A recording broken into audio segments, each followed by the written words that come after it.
ESPN projects Utah to win the Big 12 in 2025 because, well, it went so well last time. Why not double down? Drake Tollock on Big 12 here joining me to discuss. And Drake, look, I'm not always a fan of ESPN's projections or metrics. Sometimes I look at what they're doing and say, this is patently crazy, absurd. They're not making any sort of sense. Look how often they're wrong. I got to say, I don't think they're nuts on this one. I really don't, because I am that guy. I am that guy who's, maybe it's because this jacket I'm wearing has got Utah at the end of it in the SUU. Southern Utah is different than Utah, but in the same state. But I'm that guy who sits here and says, if they'd had a quarterback, yeah, they probably get to the Big 12 championship game. Isn't there another school in Utah that's in the Big 12 that is supposed to be a little bit better than the Utes next season? I want to start.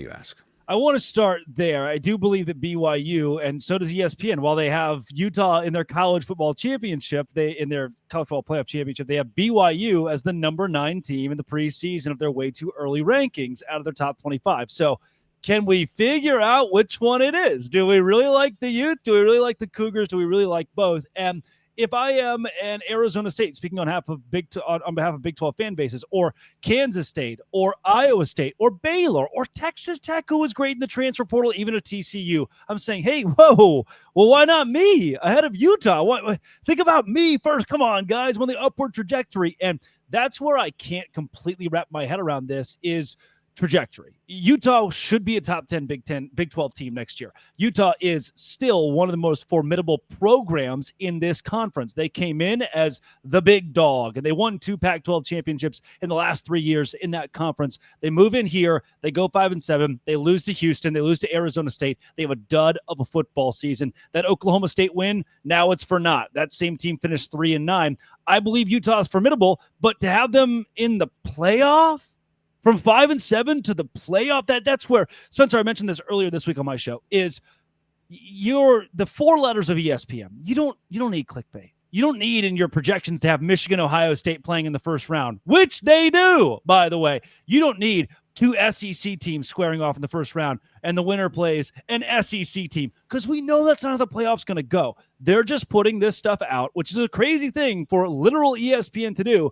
to grab attention. I for the first time, I'm looking at these going, there's so little. There's so little sense in this. It seems intentional. They throw Utah out there just to make somebody mad and give everybody a major talking point. But are they singling out the Big 12 with their ridiculous, eye-popping, and unrealistic projection here? Because their other conference champs were Georgia, wildly possible. Yep. Penn State, again, wildly possible. I argued on this very show yesterday, the idea of Penn State going to Columbus and beating Ohio State is not out of the realm of possibility. Plus, that doesn't even necessarily mean Penn State can't win the Big Ten championship if they don't beat Ohio State, as we saw this year when they had an opportunity to do so. And their other conference champion is Louisville, and you might think that's kind of crazy, but then again, Louisville brings in Miller Moss at quarterback. I think Jeff Brom is a really good coach. They have been solid in the transfer portal. They were a good team last year. They just weren't great. And Clemson has, I think, step back potential, leap forward. I don't really know on Clemson, but Miami's got a brutal schedule. SMU, how much do we trust them? Like, I don't know. What do you think there's another conference championship projection in this ESPN 12-team playoff bracket that they've created here with their metrics that is as much of a troll job as Utah?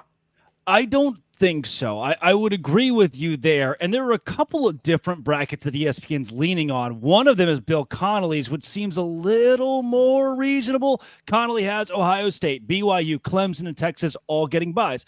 I don't think we disagree with those. He also has LSU, Oregon in the playoff, Boise State, Penn State, Iowa State, Notre Dame, South Carolina, Georgia. Like, that all sounds fairly reasonable. I can't pick one of those and go, no, odd man out.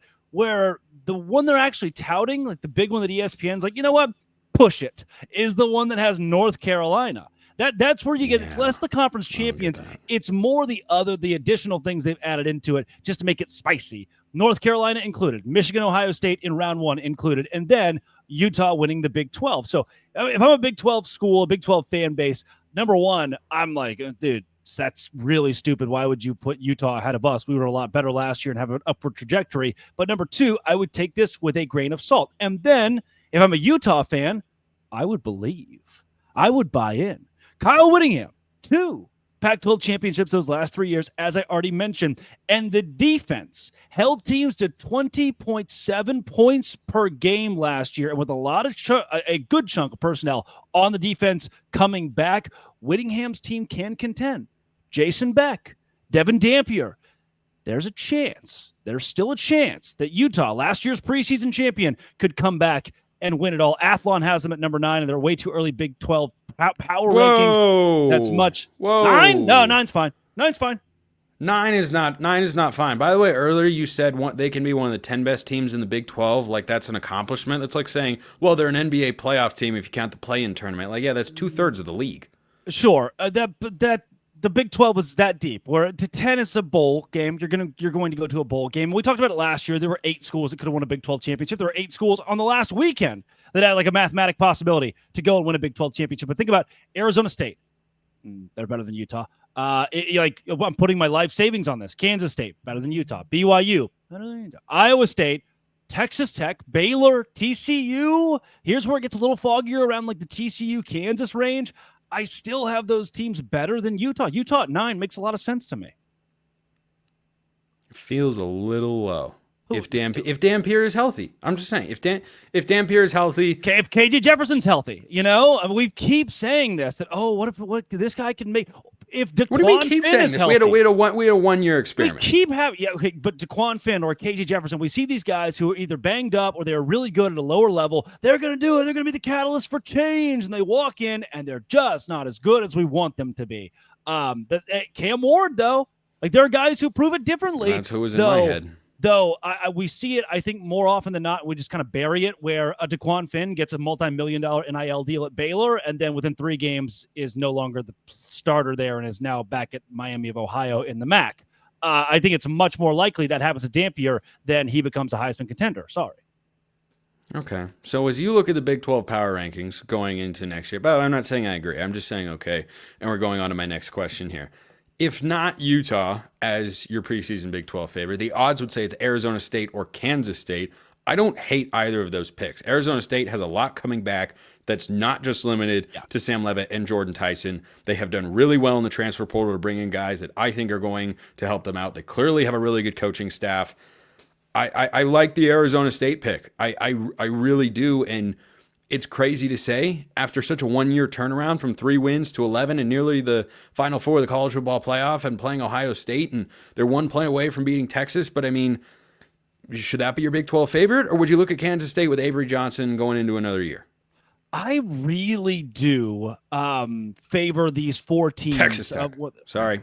Coughed. I really do favor the BYU, Kansas State, Iowa State, Arizona State conversation as kind of that top tier of what the Big 12 brings to the table next season. But one school we're forgetting here in a lot of these convos, Texas Tech. Year 4 of Chris Kleiman. Kansas State wins a Big 12 championship, beats TCU. Year 4 of Joey McGuire. People are asking questions, and the recruiting's been really good. When do we actually prove it? Can we be a Big 12 power? I think year 4, this could be the year of the Red Raider. Now, here's the problem, Spencer. When you and I agree on things, the top of the Big 12, manure hits the fan. But I do believe in the Texas Tech Red Raiders, who I have in that 5 spot right now, but they could very, very much win the conference. Yes, I'm a buyer on the Red Raiders going into next year, which is horrible news for those in Lubbock. Maybe I'm only a buyer because I played their home golf course one time and I loved it. I thought it was a great track. Wood, 10 out of 10, 5 stars recommend. All right, maybe 9 out of 10. You got to save 10 out of 10. ESPN just sent a push notification from a year in the future. Joey McGuire fired after a 2-10 season. Gosh, oh no! Headline on Locked On College Football with Spencer McLaughlin. Texas Tech, the Florida State of 2025. Oh, no. Get ready for Kansas, the Kansas, Utah. So sorry, Texas Tech, but we both kind of like you right now. That's not. Which, for those that are very confused, we each picked Kansas and Utah in the Big 12 championship. Yes, we should offer that point of clarity. But hey, it was us and Joel Klatt, so we're. And he makes a lot of money. The best. Yeah, that's obviously all that matters, at least to, some entities in the college world. Not me. That's not how I roll, folks.